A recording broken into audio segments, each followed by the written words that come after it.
Human design is a part science, part spiritual system that tells you who you came here to be. You have your own blueprint, your own way of becoming successful, your own way your dreams are going to come true, the way you'll experience the most joy and fulfillment. The instruction manual for how to move through the world is custom to you. When you act according to that manual, when you act as the real you, everything in life comes to you with more ease and less resistance. We all know we're different, yet we're still acting like there's one way to do life. Let's talk about it. To find out your design and the designs of the people in your life, you can visit myhumandesign.com or download the My Human Design app in the App Store and on Google Play. Okay, thank you. All right, my loves. I have a confession to make, which is that our podcast comes out every Tuesday. This election is out on a Tuesday. And we were really umming and ahhing about what kind of episode to put out today because everything feels so charged. And something that you should know is that I don't even get to vote in this election. I'm not American. I'm an English citizen, British citizen. But, you know, when the American president is being elected, it is something that affects the entire world because America is sort of the big brother and the protector of, supposed to be the protector of everybody. And so I was kind of umming and ahhing about what kind of episode to put out today. Like, do we just do something completely unrelated? Do we not put out an episode at all? And then I was thinking about how actually, no, if I connect to you guys and most of you are in America, what would the consciousness, what would the new paradigm, what would the light want us to know about what's going on? And when I say what's going on, you know, I'm not a person who knows a lot about the different policies and I'm not following it super closely. So I'm just trying to take a zoomed out look at the energetics and their dynamics and why we stand where we stand relative to this march towards a new paradigm.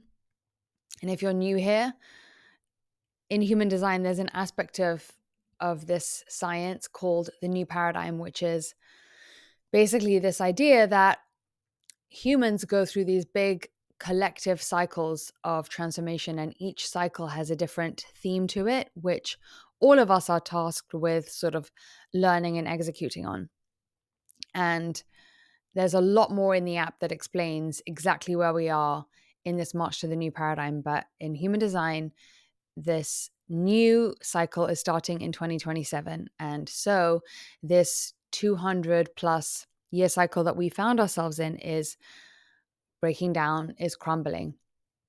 And this cycle was very much about building organizations and structures and hierarchies that suited people coming together. So it was very collective focused. Now, depending on what consciousness we had, you could say that we did really build the world in the last 200 years. Some people with greater consciousness and some structures with greater consciousness and others not so much. And therefore, as we end the cycle, the structures that we have built that are outdated can no longer survive. And that's why we are actually seeing them crumble faster than we had seen them in our lives previously. So the closer we get to 2027, the more charged and the more heightened and the more raw and the faster and the more abrasive life is going to feel, because we are on a fast track to life wanting us to get to 2027 with the best mindset and approach that we can have and no attachments to the old so that we can focus on the new. And again, if you want to know what's coming in 2027, there's a video series on the website, myhumandesign.com, or in the Human Design app. It's Human Design with Jenna Zoe. It's all in there. And we go into detail every month about exactly where we stand each month. and the different themes that we have to work on in ourselves. So, given how much we talk about the new paradigm, it felt almost silly not to discuss this and how we actually can use this, like every other thing that happens to us in our lives that makes us feel some kind of way, to work on our consciousness and to understand that when you take ultimate responsibility, i.e., when you change and transform yourself, your patterns, your behaviors, but also the way you see life and the way you understand life from a higher perspective, that's when you also have ultimate power in your life, right? So you don't fight physical matter with matter, you transmute matter from connecting more to the energetic and spiritual realms. And then, because this is all your movie, your outer life cannot help but reshape itself to match what you are thinking and believing and creating. And that's because, not because it's just you should be selfish and it's all here so that you can make it how you want, but also because when you do that and you do have a higher consciousness, you are doing God's work in this world. You're doing the divine, the universe's work in this world, because you are embodying the consciousness that God, the universe, has more closely than you did before.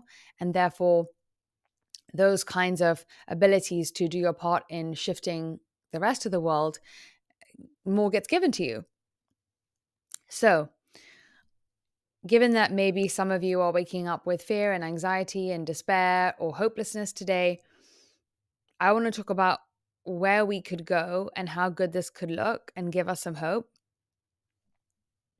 Something we know about life in general is that there is a cosmic intelligent force at play, and that you've probably thought about this in your own life before, where a bad outcome happened and you look back on it and see how not just necessarily it ended up being amazing, but you can see how it needed to happen to lead you where you got to.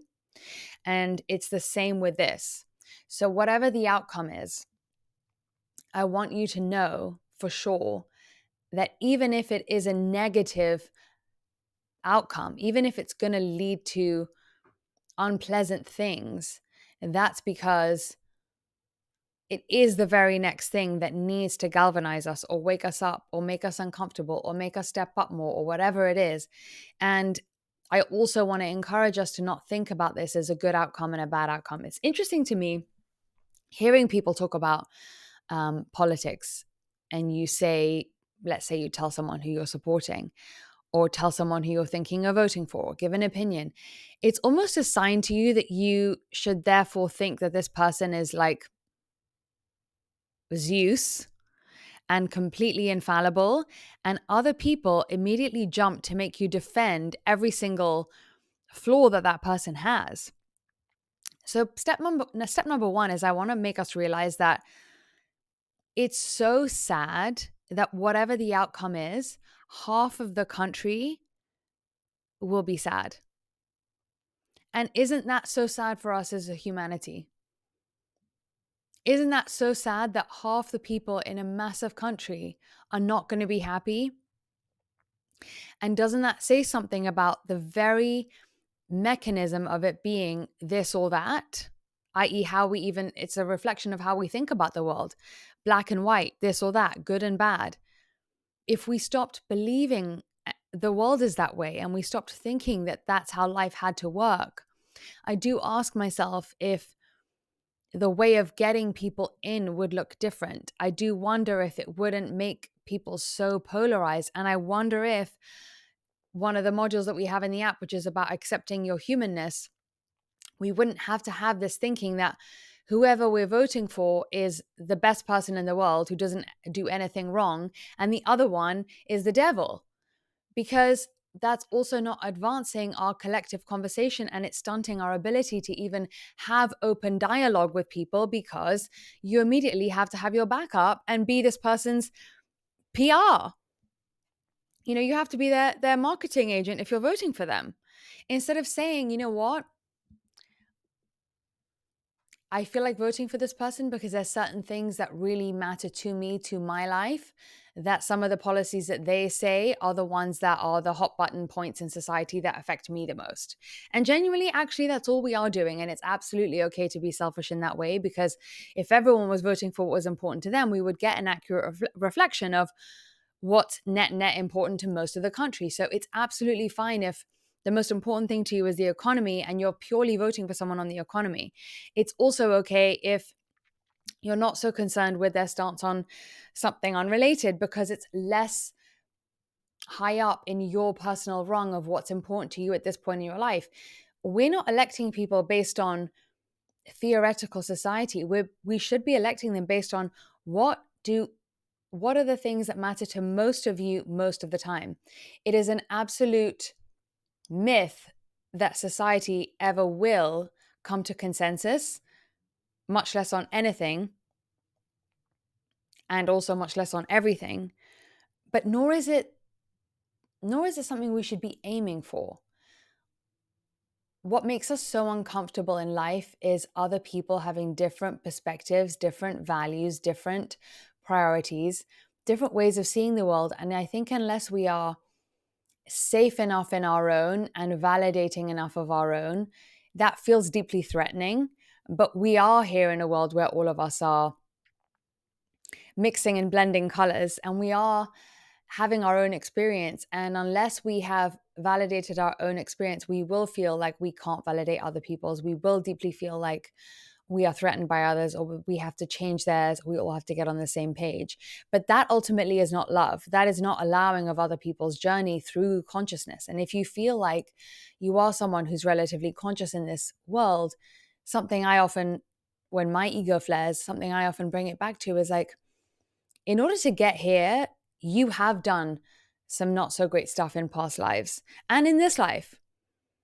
So it's a progression that every soul has to go through, and we are on different parts of that progression. So even trying to get on the same page would be doing a disservice to you, to yourself. So I also want to remind us, and I do this with myself all the time, that we can be absolutely convinced that the world is some kind of way. We can be absolutely convinced that something is true and we know the truth. And then our minds and our egos will tell us, well, they just don't know the truth and they're looking at misinformation, or they're delusional, or they just aren't woke enough, or they're not this and that, or not awakened enough. And that is so much ego, because one of the early human design texts say that knowing all the information is never going to be an efficient strategy to come to a conclusion. The core tenet of human design is that we are here trying to figure out life and do life using our minds, but our minds are only empirical, meaning they only go from the five senses. So if we want to create and draw down something that isn't from the world of the five senses, we have to use something else, a different part of us that is not our minds, because our minds are just data gatherers, right? They are just scientists, and they love to think that they're very qualified scientists, but science evolves. And so what we are forming our version of truth on is always going to be limited, because there aren't enough hours in the day, days in the year, decades in our lives to gather enough information to give us a full picture of even what to eat, let alone every policy, every history of each country, every economic system and predicting model, and every single person that works in a government. There's no way we can do that. So let's let ourselves off the hook with that and understand that actually us needing to know everything about it is not what we should be making a decision on. But also, let's talk our egos down a little bit from the step to say, I can feel in my body the conviction that I feel I have. And still, that conviction is built from something that my mind is telling me. It's a story that it wants to be right to feel safe. It wants to be right so that whatever you fill in your story, it means that you're not one of the bad guys, or you're on the right side of history, or you're a good person, or you know what's going on in the world, or you're smart, whatever the story is. And we all have that. We all want to be right. But this is a key shower to me of 350 million people genuinely feeling as strongly in their own bodies as you do. Connect to that feeling of how right you feel. And just imagine everyone else feeling it equally to you. And we sometimes don't think about that. We sometimes almost assume that they don't feel this sense of rightness as much as we do. And therefore, it must mean that we must be right because we know more. And that whole construction of thought is incorrect. So just to give yourself the compassion that, wow, God, there's all these other people that feel exactly the same way that I do. And they are humans and they have other things that matter to them more. And please let me send them a beam of light for them to make decisions based on what they feel is truly right versus obviously maybe what they're being conditioned is right to vote for or to matter for their own lives. Let's pray for everyone to make the decision from their own heart, and not because they know the information and not because they need to read the article you read and not because they need to be on the side of TikTok that you're on or understand that the system does this and there's a they out there that's doing this and blah, blah, blah, blah, blah. I have no time for that. I have absolutely no time for that. And I think all of us are getting to a place, if you're listening to this and this is resonating with you, you don't either. Sometimes ego really loves to hide in spirituality, and both parties seem to have these pockets of people who feel that they're very spiritual, but at the risk then of dismissing people who feel different ways. And ultimately, if you are separating from people and not able to honor that they feel differently than you, then your ego's still running the show, not your spirituality. And I'm saying this just as much as, for me as anyone else, because by the way, the day that you decide to awaken your consciousness, that is the day that the ego has a field day and freaks out and tries to grip and control you more than it ever has before.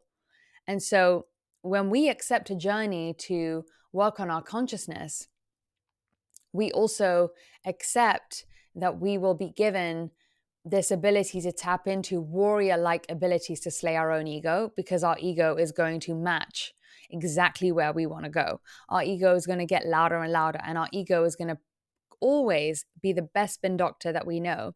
So it's going to concoct very real seeming reasons why you should other people. And this is something that happens in our daily lives all the time, with family, with Thanksgiving and Christmas and all that kind of stuff coming up. That's another place that it can come up. But I think it's really interesting to talk about it as a one singular event that affects everyone and has the same negative behaviors that it brings out of everyone, even though we're interacting with the actual event and what it means to us so differently. Kind of like COVID. Like everyone experienced COVID, but it meant something different for different people. So that's kind of what elections do, is they show us how happy we still are to be divided, despite the stories that we tell ourselves that maybe we're not. The other interesting thing I want to point out is that maybe you've heard about this big astrological movement before, but Pluto, which is a generational planet, i.e. it's a planet that takes a very, very long time to move, stays in one sign for a very long time. Pluto is changing signs in exactly 2 weeks and is moving from Capricorn. So Pluto in Capricorn, because Pluto is the planet of transformation, but she will literally take everything down and start anew. She's not going to just gently nudge you to put in new rules. She's going to just rip the whole thing off in order to get you to build something different. Pluto has been in Capricorn, the sign of government and structures and ruling and rules and work and the workplace and corporations and big corp, big food, big pharma, big tech, all of that. And since she swooped in 2008, she's been coming for big anything that wasn't great. That's why you had the Arab Spring. You had the crash of 2008. That's why you've now, more recently, you had the Me Too movement and Black Lives Matter. And obviously, COVID created a lot more of a work freedom and what satisfies us with our jobs. And let's work from home and all these sorts of things.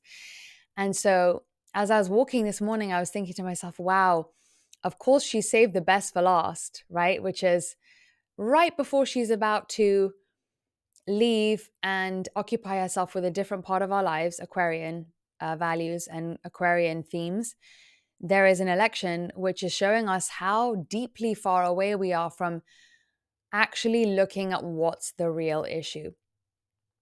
The real issue is actually the fact that, firstly, my astrological, Kabbalistic mentor, Ruth Nahmias, who you've heard me speak about before, 2 election cycles ago, she said to me, because I was like, why is it Trump and Hillary? They both suck. I wouldn't know who to vote for if I was in America. Just my personal opinion. You don't have to agree with me. I was just like, I don't know how people are making this choice. She said to me, leaders are only ever going to be able to be the kinds of humans that match the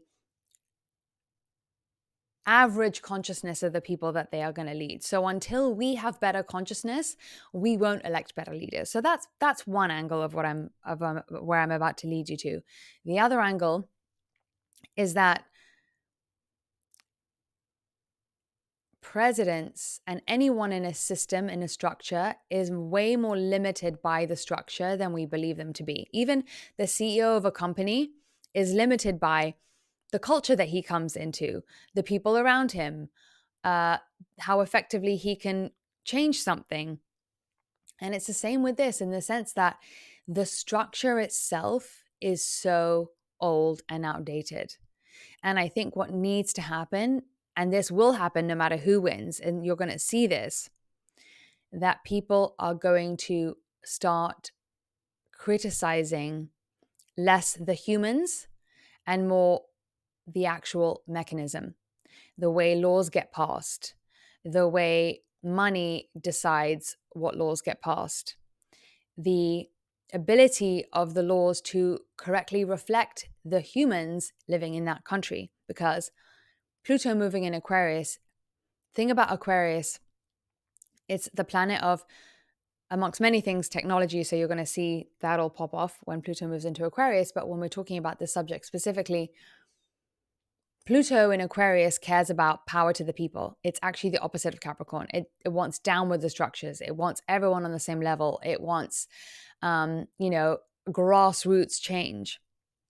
So I've often asked myself, for example, being in the app business, that why is there not an app that, everyone who has a phone, and there would be some kind of paper version for people who don't, why can't we just vote on each single bill? Like, those are the kind of questions we should be asking, because we should be in this together, and we should want a country to reflect each decision in a country. We should want it to reflect the gross net of how people feel about something. Like, let's say, for example, you are pro,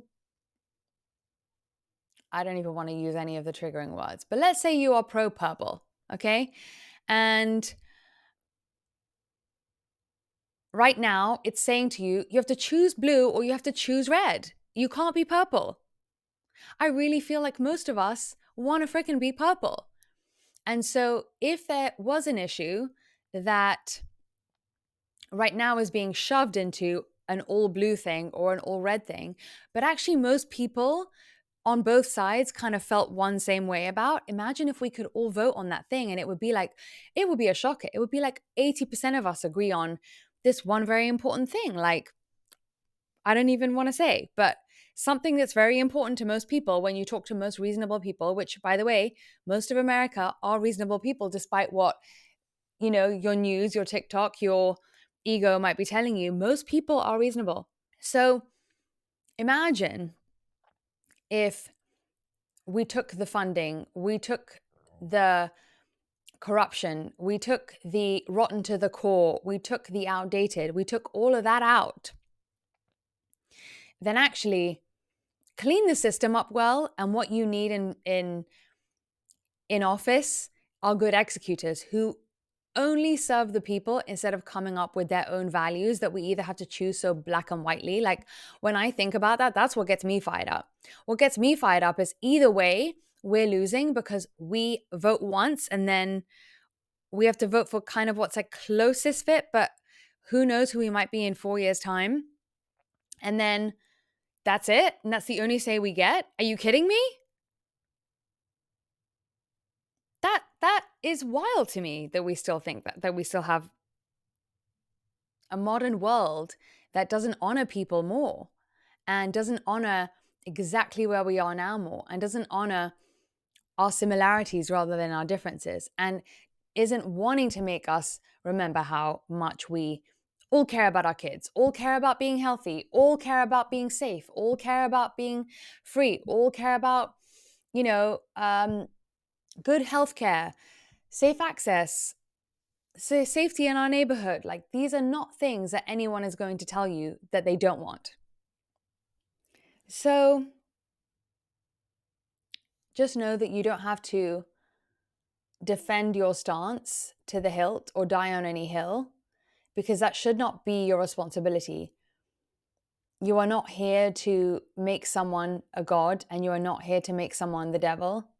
In doing so, we will always create more separation, because putting people on pedestals or below us is always creating space, always creating distance.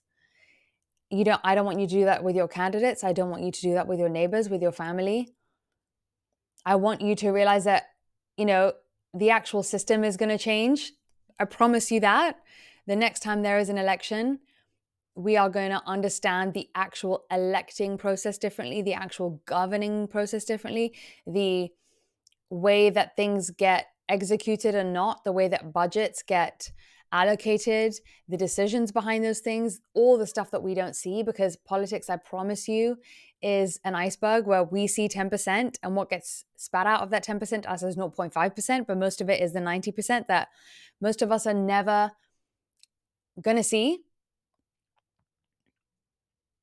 And some of that is raw and rotten, and other parts are just the fact that we talk about everyone here doing their incarnation cross in life, everyone playing their role. And so we don't need to know everything about politics. It shouldn't be our job to get so deeply educated about every single thing in order to feel justified in our situation, because there are people who are really good at understanding how politics work.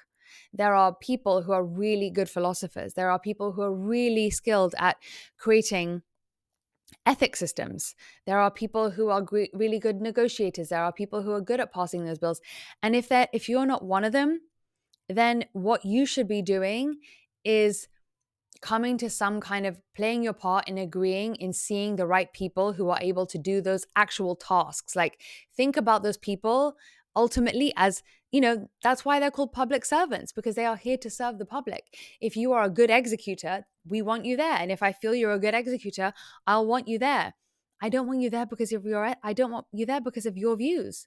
I want you there because of your promise to represent most people's views on most people's issues most of the time. Our current system does not allow that. So don't allow your ego or the news or your people to make you focus on the wrong part of what's wrong with this thing. And actually try to slay your ego and foster togetherness, no matter which side, no matter which decision or lack of decision, that's also okay, that you make today and every day in any place that you're listening to this in the world, because it's the very actual mechanism that is going to change.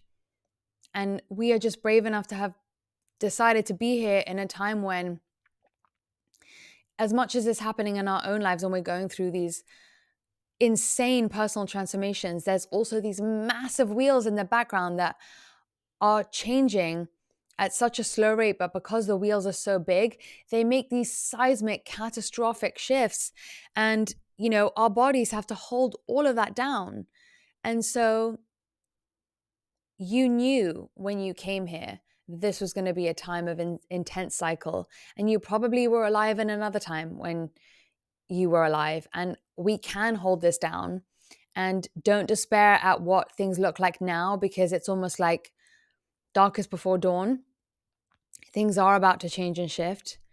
And I promise you, if you use your experience of today as a opportunity to stalk where you still have separation, judgment, and a attachment to being right, attachment to needing to feed yourself with so much information so that you can finally feel that rightness in your body, If we use this day as an opportunity to look at all of that, we've done our work, our personal transformation. And then what happens? The more people do that, the higher the collective personal transformation becomes.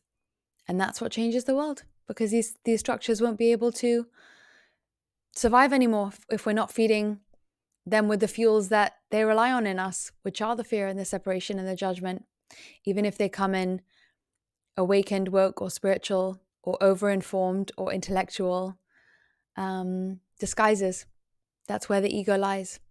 So even though this is a collective moment, it's a personal moment, and let's take it personally, and let's radically take it personally by taking responsibility for the ugly that it's bringing up in us, whether it is the fear, the separation, the judgment.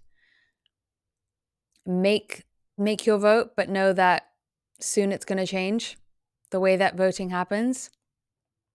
We'll look back on this time and say it was absolutely insane that this is how it used to work.